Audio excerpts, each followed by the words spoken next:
50 میلیون تومان پول در یک ماه از اسنپ در بیار. چیزی که این مدت خیلی میشنویم. به نظر شما این یک شایعه و خیاله یا واقعا حقیقت داره؟ اگه در این وضعیت اقتصادی چنین درآمد ماهیانه‌ای از اسنپ واقعیت داشته باشه که خیلی عالی میشه. اما اگه واقعیت نداشته باشه چی؟ خب بیاید به بررسی عمیق و تحلیل درآمد از اسنپ بپردازیم. سلام. سوال داغیه واقعا، چون این روزا خیلی دنبال جوابشن. دقیقاً. منابعمون هم امروز متنوع. گزارش‌های رسمی خود اسنپ هست، تحلیل‌های خبری و البته خب مهمتر از همه داده‌هایی که از تجربه واقعی راننده‌ها به دست اومده. آره، سعی کردیم از همه اینا استفاده کنیم تا یه تصویر واقعی‌تر به دست بیاریم. هدفمون اینه که بفهمیم این عددهای جذاب چقدرش واقعیه و چقدرش شاید تبلیغاتی باشه. مخصوصاً که اسنپ خب بازیگر اصلیه با تقریباً 90% سهم بازار، بالای 80 میلیون کاربر. یه جورایی نبض حمل و نقل اینترنتی دستشه. خب بیاین شروع کنیم.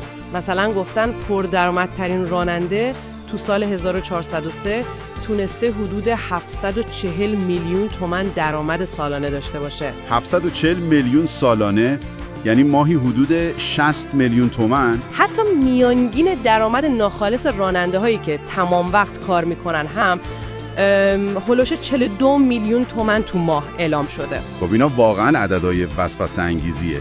60 میلیون، حتی همون 42 میلیون میانگین هم برای خیلی‌ها رقم بالاییه.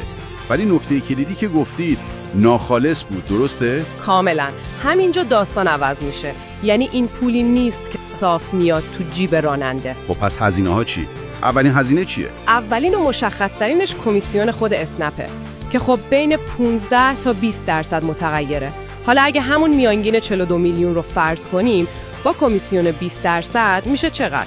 حدود 8 میلیون و 400 هزار تومان. فقط کمیسیون خود اسنپ. 8 میلیون و 400 از 42 میلیون فقط کمیسیون.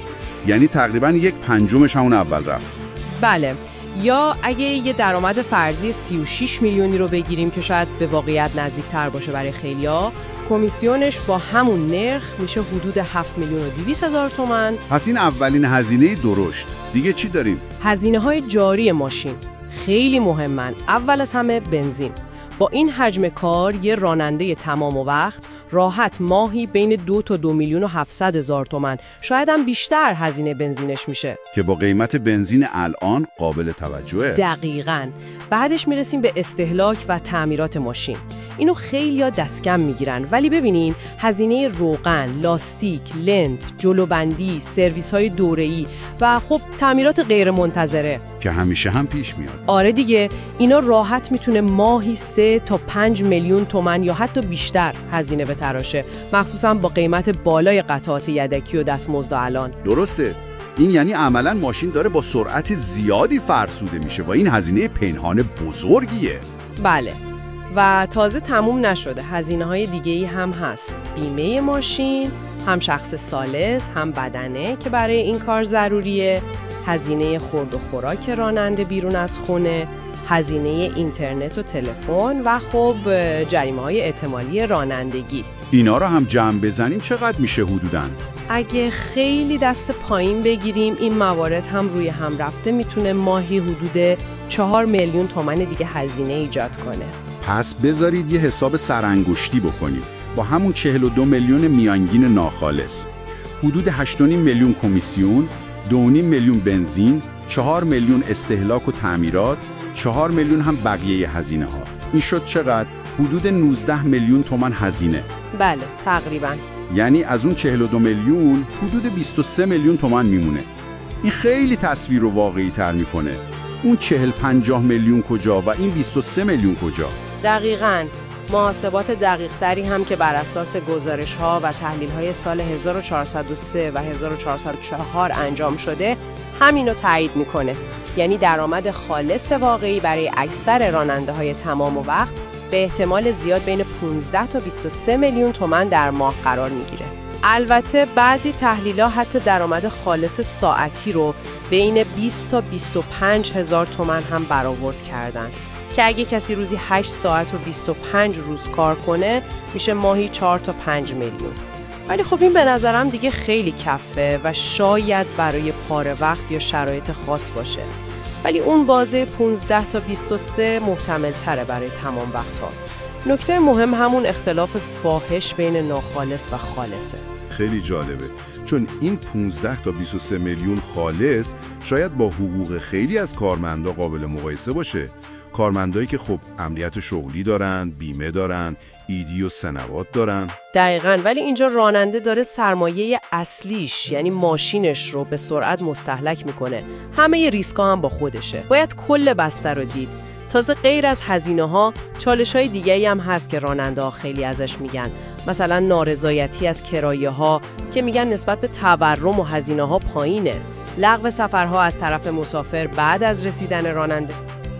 و شاید مهمتر از همه نبود پوشش بیمه تامین اجتماعی و مزایای شغلی، چون اسنپ راننده ها رو معمولاً کارمند خودش نمیدونه، بهشون میگه شریک تجاری یا کاربر راننده، که این یعنی از مزایای قانون کار خبری نیست.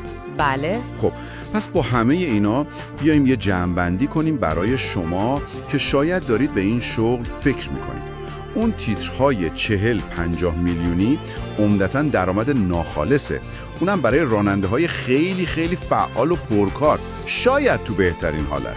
بله، و واقعیت خالص برای اکثر راننده‌های تمام وقت همونطور که گفتیم احتمالاً جایی بین 15 تا 23 میلیون تومان در ماهه. اونم بعد از اینکه همه هزینه‌های پیدا و پنهان را کم کنیم. این اختلاف رو واقعاً نباید نادیده گرفت. پس نکته کلیدی اینه که اگه شما به این کار فکر میکنید حتما باید یه نگاه واقع بینانه به درآمد خالص داشته باشید. همه هزینه ها مخصوصا استهلاک سنگین ماشینتون رو حتما حساب کنید. شاید برای خیلی ها به عنوان شغل دوم یا پاره وقت منطقی تر باشه تا تنها منبع درآمد اصلی. مگر اینکه واقعا یه استراتژی خیلی دقیق برای مدیریت هزینه ها و ساعت کاری خیلی بالا داشته باشید. دقیقاً. و یه سوال نهایی هم شاید بد نباشه برای فکر کردن مطرح کنید. ببینید ماشین سرمایه اصلی راننده است و این سرمایه با کار زیاد به سرعت ارزشش کم میشه. حالا سوال اینه که این مدل کسب و کار در بلند مدت چقدر برای سلامت مالی خود راننده پایداره؟ حتی اگه خود پلتفرم اسنپ به عنوان این شرکت خیلی هم موفق و سودده باشه. آره، آیا این موفقیت به شکل منصفانه‌ای به راننده ها که خب چرخهای اصلی این سیستم هستن میرسه یا نه؟ این سوال مهمه که فکر میکنم جوابش آینده این اکوسیستم رو مشخص میکنه. خب طبق تحقیقات ما درآمد ماهانه 50 میلیونی از اسنپ احتمالش خیلی کمه و یا حتی امکان پذیر نیست. اگه مطلبی در نظرتون هست و یا در مورد درآمد اسنپ اطلاعاتی دارید برامون کامنت کنید حتما. اگه هم موضوعی در نظرتون هست بهمون بگید تا برای ویدیوی جدید در موردش تحقیق کنیم. ما اینجاییم که موضوعات مختلف رو به طور عمیق بررسی کنیم و از حقیقت داشتن یا اشتباه بودن آن به شما هموطنان عزیز توضیح دهیم. سابسکرایب و لایک هم یادتون نره.